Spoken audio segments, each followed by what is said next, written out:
বন্ধুরা, এখন বাজে 8:05। 8:20-তে রয়েছে আমাদের ব্যান্ডেল লোকাল। আজকে আমাদের গন্তব্য ব্যান্ডেল। তো চলুন একসঙ্গে ব্যান্ডেল ঘুরে আসা যাক। আমরা সকালবেলা 8:20 ব্যান্ডেল লোকাল ধরে গেছিলাম। আপনারা চাইলে তার আগে বা পরে ব্যান্ডেল লোকাল বা অন্য কোনো লোকাল ধরে যেতে পারেন। হাওড়া বা শিয়ালদা থেকে অল্প সময় অন্তর অন্তরই ব্যান্ডেলের জন্য লোকাল পাওয়া যাবে। এইমাত্র আমরা ব্যান্ডেলে এসে পৌঁছলাম। এখন 9:20, 9:22, 2 মিনিট লেট ছিল। এবার আমরা বেরিয়ে 1 নম্বর প্ল্যাটফর্ম থেকে বেরিয়ে একটু চা খেয়ে তারপর অটো ধরবো। এইমাত্র আমরা অটো করে এসে গেলাম ব্যান্ডেল চার্চে। তো অটো ভাড়াটা কত নিল আমাদের? 20 টাকা করে অটো ভাড়া নিয়েছে। তো এবার আস্তে আস্তে ঢুকলাম। এখানে বাইরে এখানে ক্যান্ডেল পাওয়া যায়, এখান থেকে ক্যান্ডেল নিয়ে এবার আমরা ভেতরে যাচ্ছি। চলুন আস্তে আস্তে ভেতরে যাওয়া যাক।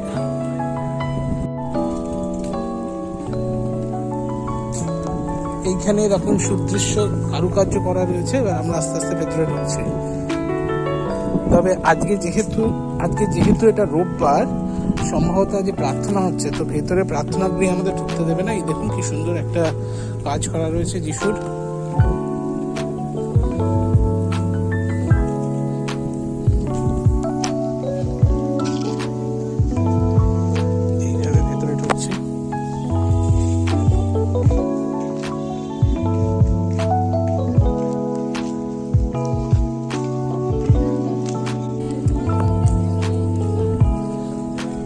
এইখানটায় মাঠের মতো ঘর আছে, বড্ড রোদ্দুর শুধু। এই দেখুন কতটা জুড়ে, জায়গা জুড়ে যীশু খ্রিস্টর ক্রুশবিদ্ধ দেহ রয়েছে এবং বাইবেলে বর্ণিত বিভিন্ন চরিত্র এখানে রয়েছে। তো এইখানটায় ধূপ জ্বালানোর জায়গা রয়েছে। দেখি এখানে ধূপ এবং মোমবাতি জ্বালানোর জায়গা রয়েছে। দেখি এখানে আগুন থাকলে তখনই জ্বালাতে পারবো, কারণ আমাদের কাছে পর্তুগিজ ভাষায় ব্যান্ডেল কথার মানে জাহাজের মাস্তুল। আর এই যে একটি ছোট মিউজিয়াম রয়েছে, তার মধ্যে একটি পর্তুগিজ জাহাজের মাস্তুল রাখা রয়েছে এবং এর সম্বন্ধে ডিটেলসে এখানে লেখা রয়েছে।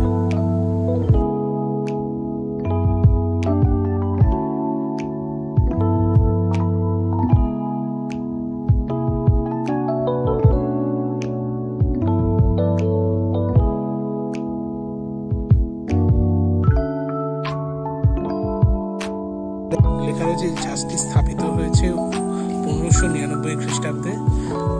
এই ভেতরে ঢুকতে দেয়, নিশ্চয়ই আমরা ভেতরে ঢুকবো।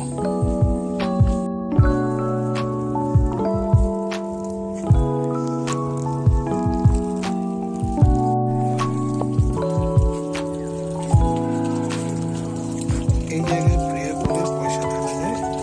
পয়সা এখানে প্রেয়ার করে ফেলেন। আপনারা দেখতে পাচ্ছেন এখানে পয়সা থাকা রয়েছে।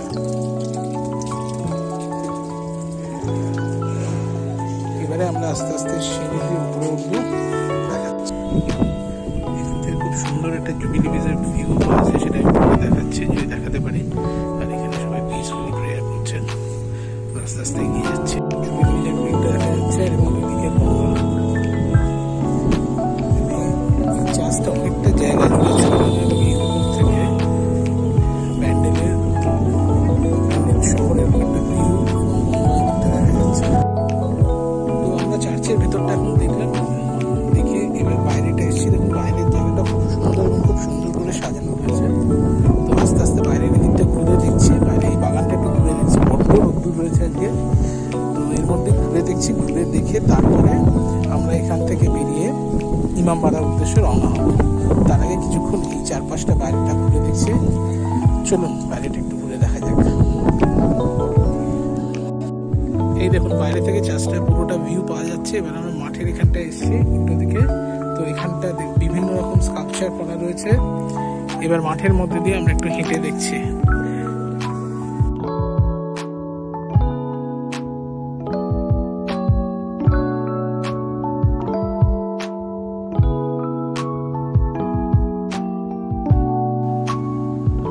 চলুন মাঠে ঘুরতে ঘুরতে ব্যান্ডেল চার্চ সম্বন্ধে, ব্যান্ডেল চার্চের ইতিহাস সম্বন্ধে কিছু ইনফরমেশন শেয়ার করি।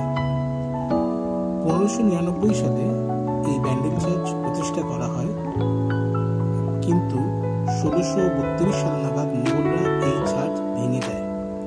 তারপর আবার 1660 সালে এই চার্চ প্রতিষ্ঠিত করা হয়, যা এখনো এইভাবেই রয়েছে। এবারে আমরা ইমামবাড়া থেকে বেরিয়ে যাচ্ছি।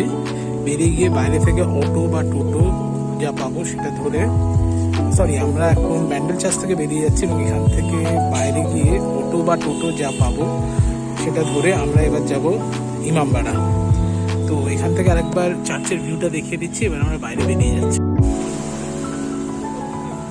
ব্যান্ডেল চার্চ থেকে ইমামবাড়া আসতে আমাদের টোটো ভাড়া নিয়েছিল জন প্রতি 20 টাকা, এবং একমাত্র এই ইমামবাড়াতেই টিকিট কাটতে হয়। টিকিট মূল্য হচ্ছে 20 টাকা করে।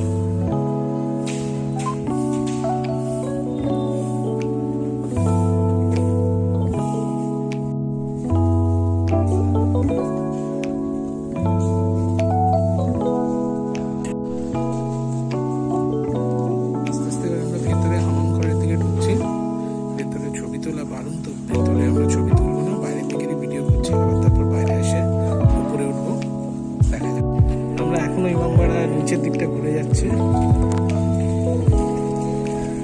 দেখতেই পাচ্ছেন কি অসাধারণ কাজ করা ছিল এখানে।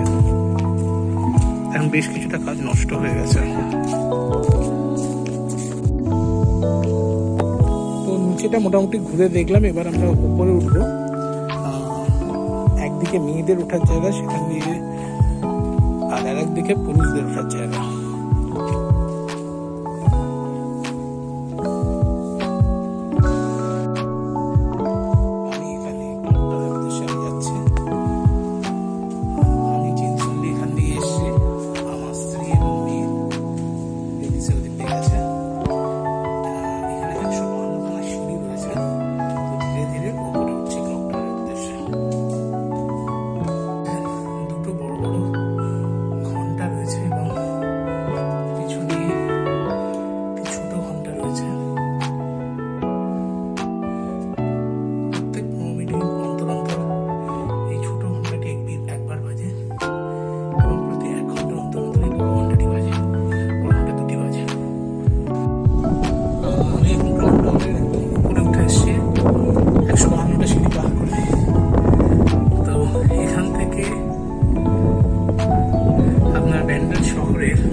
দেখবো ওই পাশটা থেকে, এই পাশটা থেকে হুগলি নদীর খুব সুন্দর ভিউ পাওয়া যাচ্ছে এবং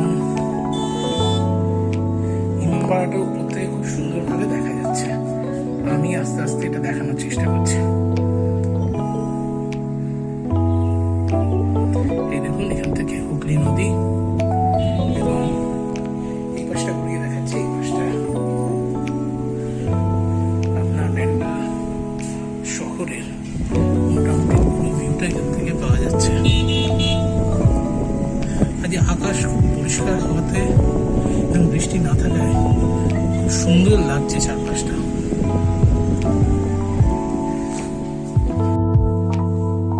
এবার আমরা হংসেশ্বরী মন্দিরের দিকে যাচ্ছি। তো এটা হচ্ছে পুরনো রাজবাড়ির দরজা, মূল ফটক। সেখান থেকে পাশ দিয়ে হংসেশ্বরী মন্দিরের দিকে যাচ্ছে। চলো এবার আস্তে আস্তে এগোচ্ছে।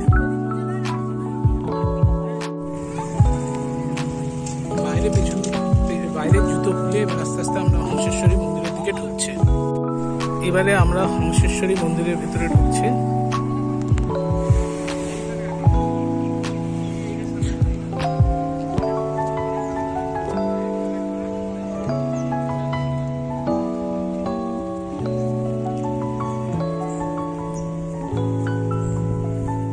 এই হংসেশ্বরী মন্দির সকালবেলা থেকে দুপুর 12টা অবধি খোলা থাকে এবং তারপর 1 ঘন্টা গ্যাপ দিয়ে আবার 1টা থেকে 1:30 নাগাদ খোলা হয়। ভোগ খেতে চাইলে আপনারা সকালবেলায় 9টার মধ্যে এসে এখান থেকে টিকিট সংগ্রহ করতে পারেন।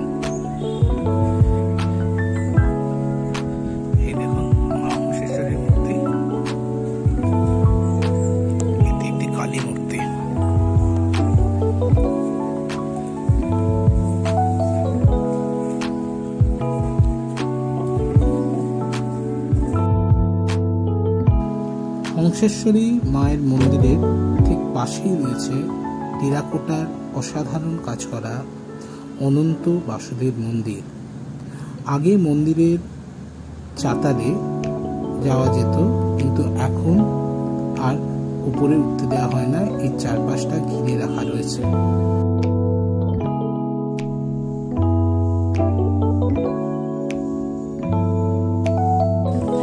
আমরা হংসেশ্বরী মন্দির দেখে এবার বেরিয়ে যাচ্ছি। এবার আমরা এখান থেকে স্টেশনে যাব। আজকে আর লাহিড়ী বাবার আশ্রমে যাচ্ছি না, কারণ কিছু কাজ রয়েছে, সেই জন্য আজকে ফিরে যাব।